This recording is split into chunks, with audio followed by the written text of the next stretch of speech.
On today's episode of TLC Connections, Alyssa Browse is joined by Dr. LaTanya White-Springfield. LaTanya is the Director of Student Services at Pottstown School District and an independent educational consultant for Kincaid Consulting. With extensive experience in virtual and alternative learning, she established a district-wide evaluation tool and a comprehensive K-12 virtual and alternative learning program. Her career also includes roles as a guidance counselor, therapeutic support counselor, and case manager, showcasing her dedication to meeting the diverse needs of today's youth. LaTanya founded a women's leadership group, the Lady Dahlias, that focuses on women empowerment, mentorship, and community service, and serves on the board of directors for the Tri-County YWCA. She holds a doctorate in educational leadership and remains deeply committed to advancing student success. Raised in Pottstown and a graduate of Pottstown School District, she is passionately connected to her community and driven to foster positive change in education and youth development. We hope you enjoy the episode. Welcome to TLC Connections, the podcast where educators, counselors, coaches, and community leaders come together to inspire change, one connection at a time.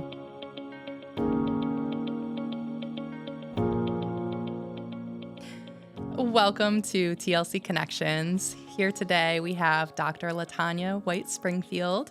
She is the Director of People Services at Pottstown School District. Welcome, LaTanya. Welcome. Thank you for having me. Of course. I'm excited to have you here today. I'm wondering if you can start by telling us about a connection, a moment, a choice that happened in your life to transform you into the person that you are today. I'm pretty sure I have a bunch of different stories. I think I just have to look back. I think when I went to school, my goal was always about helping. I think I had really good, strong guidance counselors who at the time might have been slightly annoying, but I feel like it was what was needed, making sure that we stayed on track. And I knew like I was going for helping. So in undergrad, I was like, all right, I'm going to be a psychiatrist. And knowing that that's a medical position, I had a bunch of biology and different types of classes. I ran track. So by the end of the practice, and I knew I had like a late 6 o'clock bio class, I was like, so maybe this isn't the track for me. So I pivoted to psychology. And I knew that being able to do counseling was really the thing that I liked. After I finished my degree in counseling, I did some subbing at actually Pottstown School District, where I'm currently working. I was a long-term sub in for one of my guidance counselors that I had, who was a strong person in my development. And she was on a sabbatical for a year. And it didn't feel like work. When I was there, I felt like it was just small things that made really big differences in the things that I was doing. Although there were some things that made me want to pull my hair out, and still does. Of course. It's always the little wins. It's never the big ahas for me, because 9 times out of 10, I'm working with students who are the most challenging, who are maybe low income or have mental health or some things that are going on. And you don't really get that large response of, oh, thank you. You're such a great person. You got to feed through some of that to really see those small changes that you make in those kids. And I really think that's what my counselors used to model for me without me knowing it, because I truly thought they were annoying because they were asking me so many questions. Did you do this? Did you do that? And I realized that really is what's needed sometimes. Like they call it that continuation of parenting. And I felt like that really is what drove me to really focus in on the counseling component. And I think my job now is still like, it's like you're a kid as a counselor, and now you're an adult as this director. So it morphed into continuously being able to provide support. I now can do that for both adults and students, whereas before it was really just very targeted students in certain buildings. I love that. I love that you kind of started with this great psychology background, and then you had this work filling in for a guidance counselor, and you're like, wow, this just feels good. It's easy. It doesn't feel like work. Yeah, I can definitely relate to that from my early experiences too. Was there a specific guidance counselor or a specific adult in your life while you were going through that journey that really stood out to you? I think I had three. So the first one was probably more in that middle school area with Lorraine Donnelly, and that's who actually the one that I subbed in for. I think she was just so easy to talk to. Like I could go down for whatever I needed. There was no judgment, and not that counselors do judge. Yeah. Some do. But then when I got to high school, I had Charlene Johnson, who has passed away from us now. And we have Monica Lacey, who she is currently the counselor over at Reading High School. Oh. But her and I are really close still. And I really think that, I mean, we lived in their office. It was to the point they were like, don't you want to go do co-op or or go take some classes at Monco or something just Or to get skip us some classes or something. get us out of their office, because we were like living in there. But I think for me, I was so vested in school. It wasn't like I was just going there for stuff. I was active in sports. I ran track. I cheerlead. I was on student government. So, but those opportunities were there because they're showing me like, hey, you have this. Why don't you utilize that? I even still now will call Monica and be like, yeah, let's talk about A, B, and C, what's going on. Or she'll now call me and be like, are you going through this at your district? And really being able to bounce things off. So I think that those three really made a meaningful impact for me. Wow. So those connections not only brought you to where you are and motivated you to follow this path, but some of them are still connections today, and you've been able to hang on to them and use them in your daily life. Yeah, I think that there's been a couple adults that I was able to pick from like off the tree of journey for me. Like I've gotten some really strong friendships with teachers who are now administrators in other districts, and we continue on that friendship. I have a really close relationship with Yolanda Williams, who's the assistant superintendent at Norristown, but she used to be my kid's principal when she was at Pottsgrove. Wow. So just really being able to make connections, it's a reciprocal situation. So it's not just a take. And although I'm sure they would be okay with just the take, it's a give and take, and being able just to bounce things off of people and having a network. I feel like for women of color, being an administrator, you don't have a lot of mentors. The districts aren't setting you up with a lot of them, and mostly because there aren't a lot of them. Right. So really being able to build that network of people and knowing they have like a small idea of some of the stuff that you go through day to day. Yeah. So it's a little easier sometimes when you're talking to someone not in the field or don't have some of those same backgrounds as you with being a woman. I'm usually either I'm assertive or I'm the other word. And sometimes it's hard for other people to understand. So Right. I think those connections, they're the only thing that keeps me moving around. So Wow. That's awesome. That's really cool to think about how those have been so transformative and foundational in your whole life and your career. And one of the things I wonder as you're sharing about these relationships, and some of them are at different school districts and things like that, is it ever challenging to manage the like professional versus personal balance with those connections? Or for me, no. It's funny. I coined myself as being emotionally challenged, and it's not that I am without emotion, but I think that I'm able to like manage them as I need them to be. I think that if I'm calling someone and I'm in my professional mode as Dr. White, this is this, that, and the third, and I'm talking to them probably the same. I just address myself different. I'm more to the point.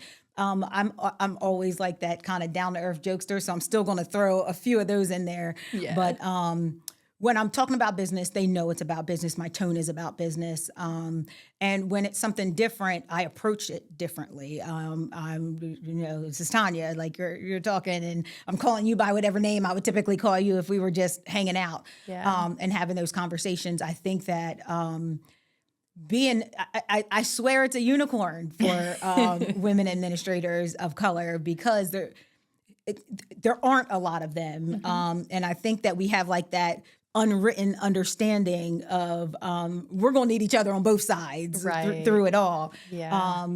But I also have no issue with flexing a professional. Sometimes I have to do that just to let them know, like, I hear you, and yes, we're cool, but at the end of the day, I need A, B, and C, or I need you to. So I think that I've grown. Balance has been a thing that I worked on young because I felt like I moved up in the ranks so quickly. Yeah. So I really felt like that was my biggest struggle, was balance. So I really put a lot of work into ensuring that there is a balance there, because that line is so thin. I'm talking wet paper mache and stilettos thin. Wow. Yeah.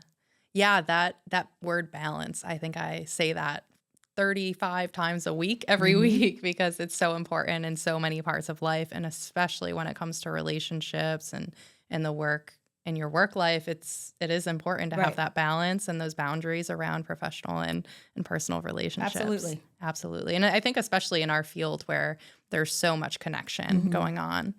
One of the other things that I think is really interesting about you is that you grew up in Pottstown. So you grew up in the community that you're working in. And to me, that seems so special. I'm not from this area, so I don't have that same experience. And I'm so curious what that's like for you. What does that mean for you to be an administrator at the school district where you grew up?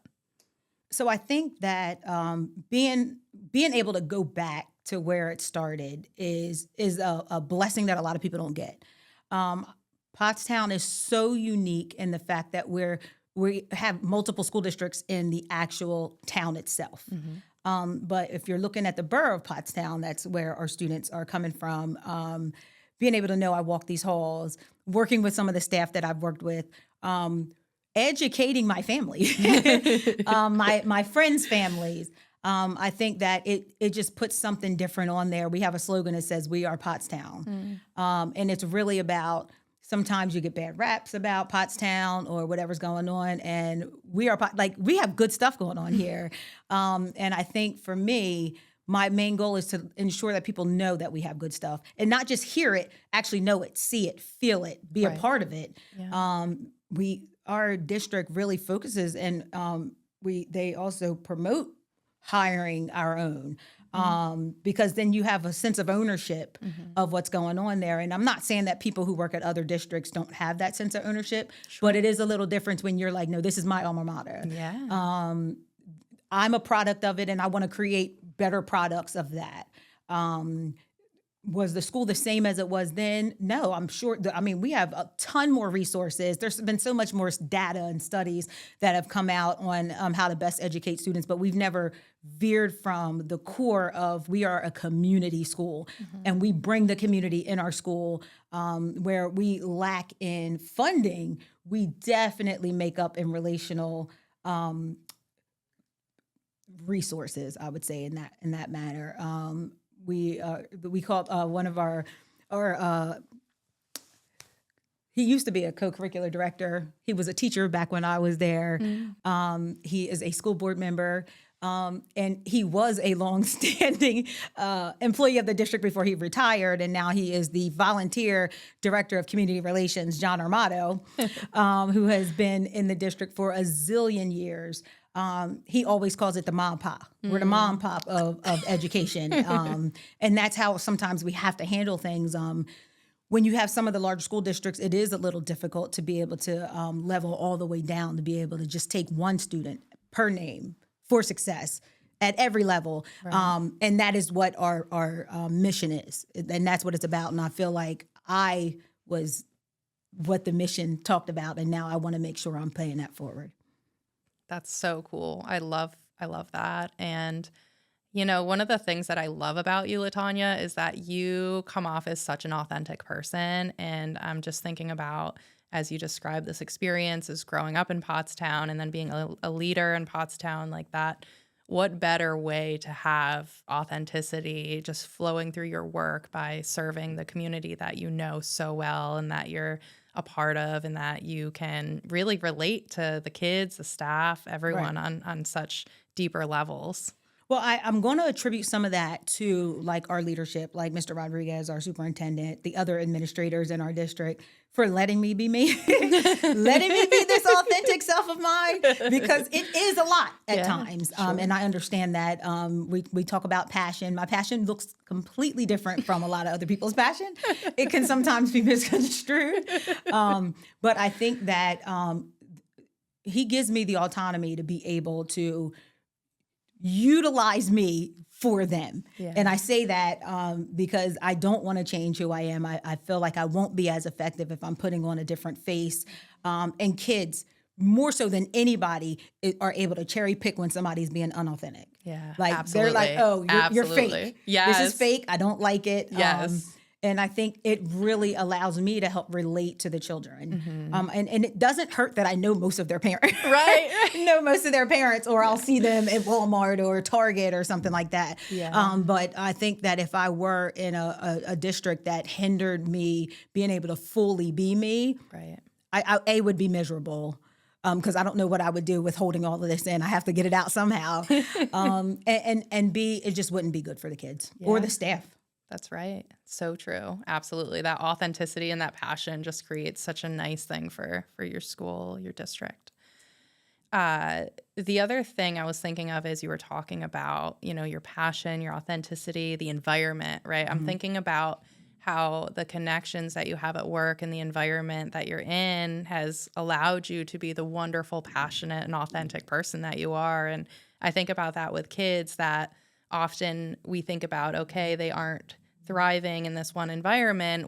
How can we change the environment to help them be more successful? And I know that in your work, that's something that you play a part in. So yes. Can you speak to that a little bit? I mean, I play a part of it in different capacities. So one of my things I love doing is program development, being able to figure out what the child needs and bring that to the child.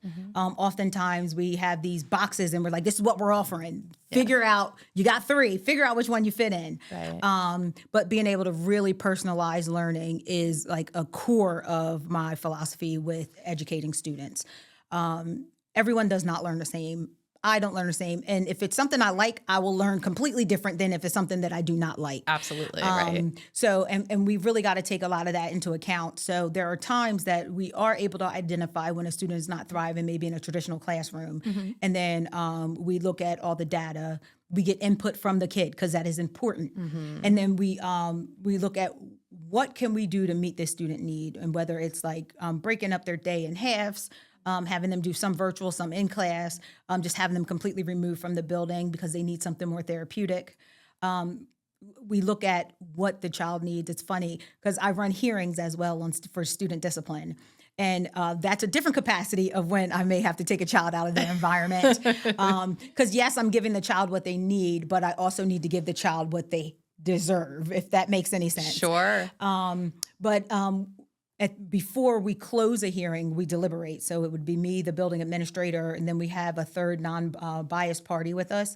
And we deliberate the information with the superintendent. And his question every single time is, so what do they need? And we have to go from a basis of what do students need. Otherwise, we are doing a really big disservice to students. And sometimes we don't get it right. Yeah. Sometimes we will think a student needs this and we try it out and it doesn't do that student any justice. And then we pivot from there. I think the biggest thing about being an educator is continuous learning and being able to accept when something you did or said was not correct and being able to pivot from there, because we expect students to do it. I mean, we should be doing it as well. So there are times that we don't always get it right, even though the signs are saying this is the way that it should be. Yeah. A large part of my job is really figuring out how to give a student what they need. Amazing. Yeah, I feel like that's so important to really get down to their level, understand where they're at, try to understand what their role is in their education and their treatment, everything. I think that so often we tell kids what they need and how they should feel and what they should be doing all the time. And it's really cool that you being in this very important role in the district, that you can see the value of hearing from the student and knowing what it is that they need, trying to understand how they feel. Right. Well, it's so funny when either parents or a teacher or staff, like a staff member asked me, well, what are we supposed to do? I said, well, did you talk to the kid? Did you start there? Right. Let's start there. Let's start there. They will most likely tell you. That doesn't mean that's exactly what they'll get. But they will tell you. They will help lead you in the direction that you need to go. They can be very honest. Yes. Whether we like it or not. Right, exactly. Sometimes we don't want the truth, but they often will give it to us. Well, it's funny you said that. I had a hearing today with a student, and just preliminary beginning of the hearing, my mind was focused on being able to do this for this kid, which was a little bit a lighter sentence, I would call it. Sure. And as the student is talking, what we adults kept saying is, you're putting your foot in your mouth. You're putting your foot in your mouth. Yeah. She says, I'm not putting my foot in my mouth. I'm being honest. And if I'm being honest, I'm assuming that's going to get me what I need. And I said, I don't like your tone, but you are absolutely correct.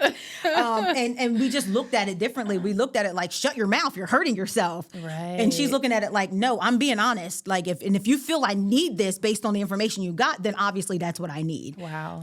And we're talking about a 5th grader here. Wow. And that's the knowledge that she's dropping on us as she rolls her eyes at us. That's incredible. She was able to articulate what it is that she needed to say and let us know, no, you're looking at this all wrong. Wow.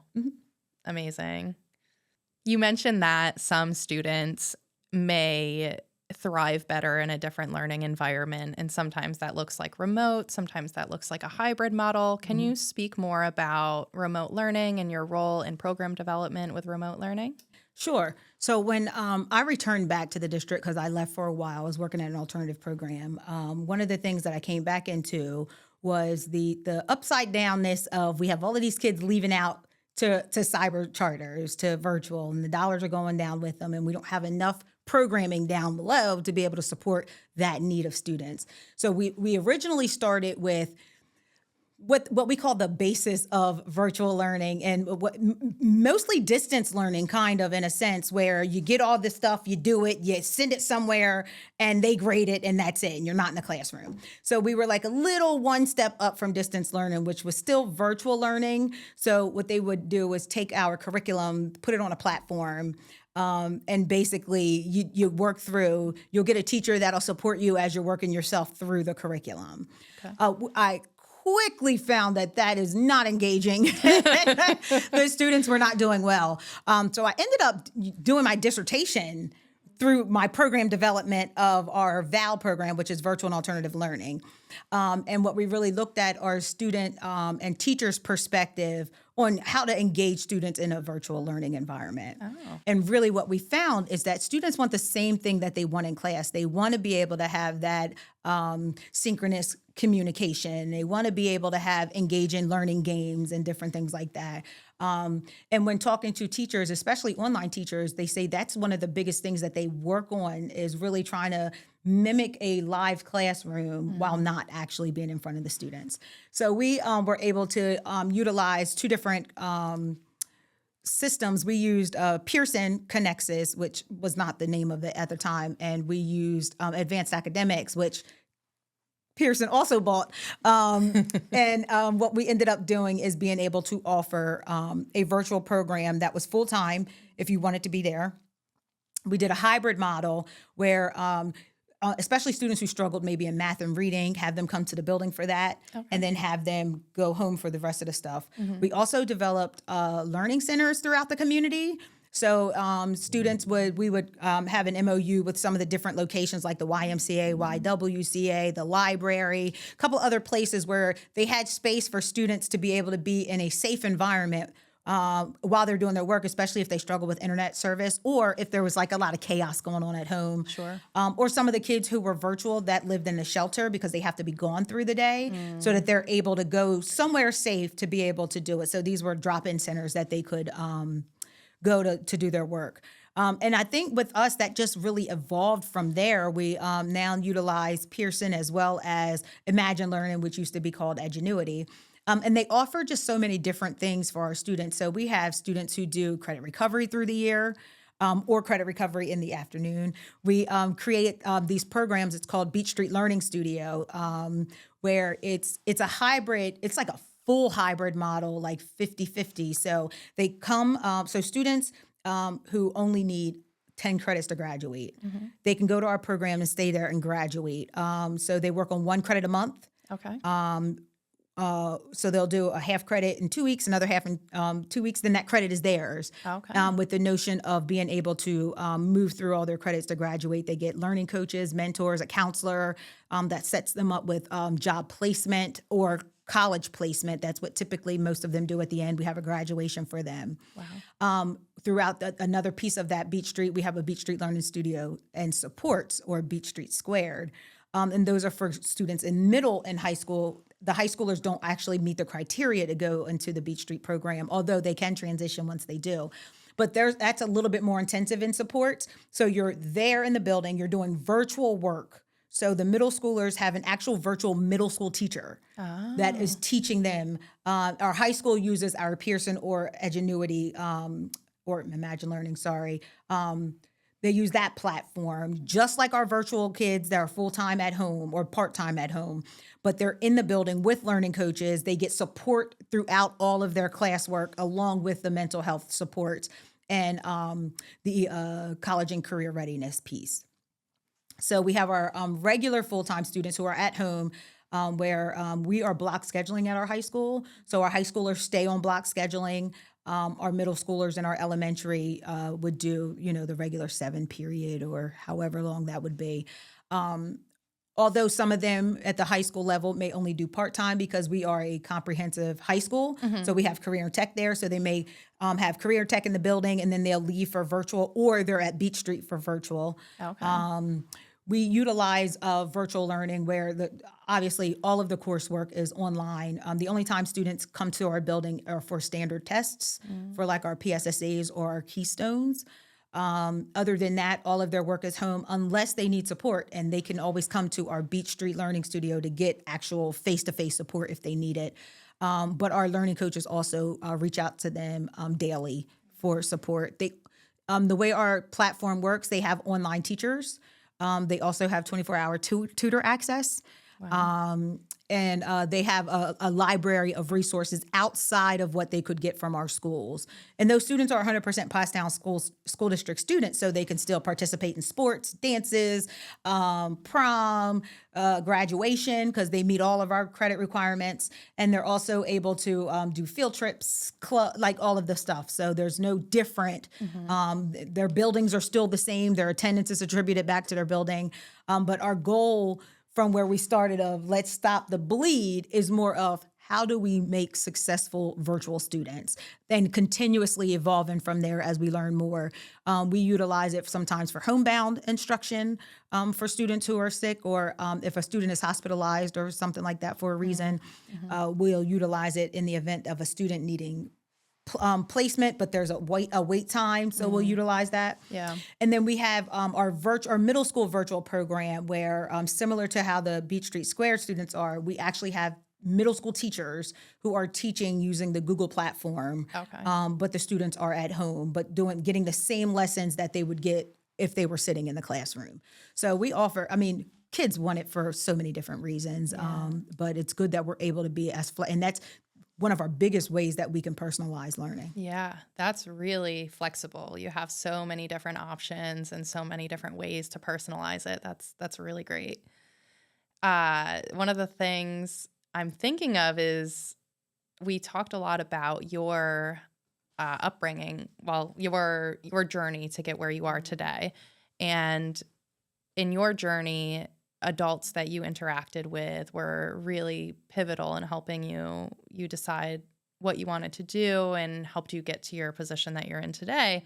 So as we talk about remote learning and the opportunities for them to connect and stay connected to their school system, do you feel like those models that you've been able to create have made it so the students in your district do have those opportunities to connect with an adult that might be that change maker for them, that might be that connection that helps drive them to where they want to get to?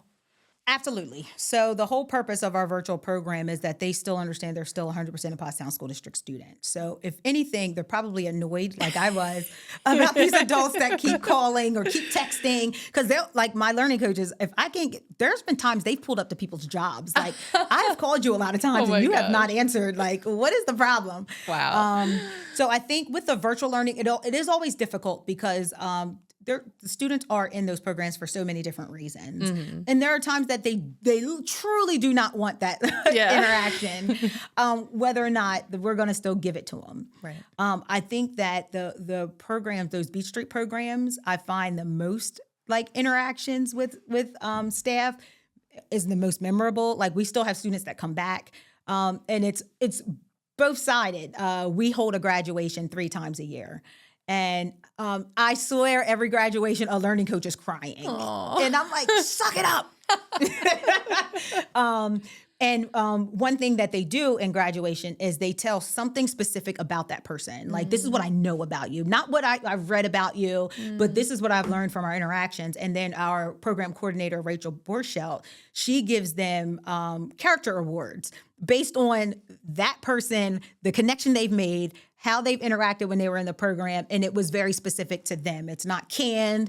It's not something like, all right, we got these 6 categories and we're going to put you there. No, it is specific to those kids, and they really take the time to learn those kids. Our numbers aren't astronomical, so if we're talking 3 learning coaches and a counselor along with a coordinator, and you're divvying up 60 kids, that's a small amount of kids and a lot of time for you to get to build those relationships. Right. And I think that's just the biggest part of our district is relationship building. So it definitely had to be weaved into these programs. Yeah. Yeah. It sounds like you guys are doing an awesome job with that and really helping your kids feel connected. We try.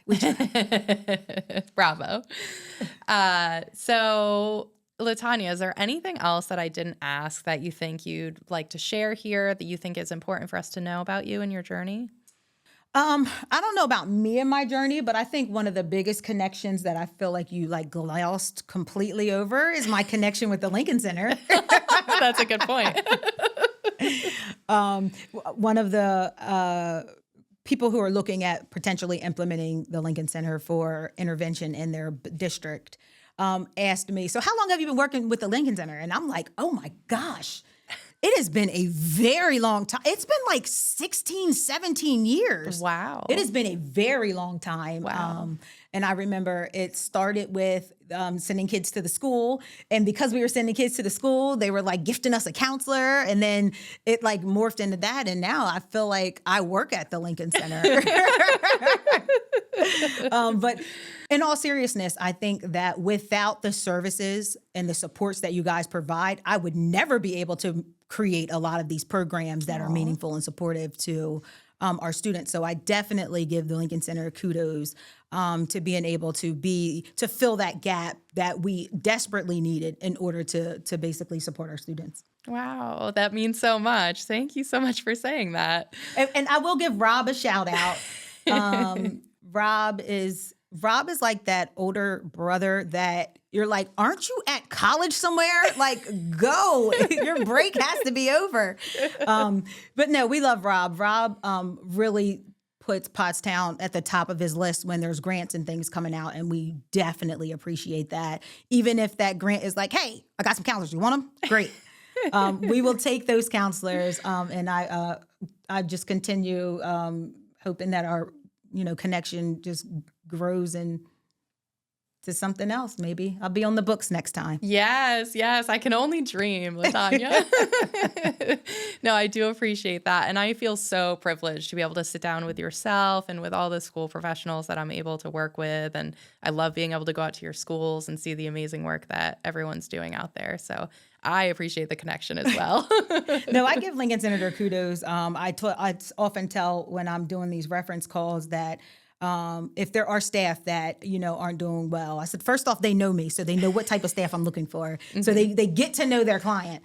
I said, but the other thing is if they do have staff that are struggling, they are going to work to develop those staff, whether it's having the conversations, connecting them with a coach, or getting them the professional development because it's training. But either way, they ensure that they are equipped, because it's not just about making the client happy. It has to also be about making their employee happy. And that's not going to work if people are on different pages. So. Yeah. Well, and I think it comes down to having that shared vision, that shared mission that we both just want to help kids develop and grow and be their best versions of themselves. So I think the fact that you are so passionate and you care so much about the development of the students in your district, we do too. And so I think being able to meet each other where we're both at and work together and collaborate, I mean, there's nothing more magic than that, right? It's just beautiful to be able to support the kids together in that way. Absolutely. Yeah. Awesome. Well, thank you so much for your time today, LaTanya. It was great having you here. No problem. Thanks for having me. TLC Connections is supported in part by the Lincoln Center for Family and Youth. Through education, counseling, coaching, and consulting, we empower people to make positive choices, meaningful connections, and transformational change. To learn more, visit thelincolncenter.com.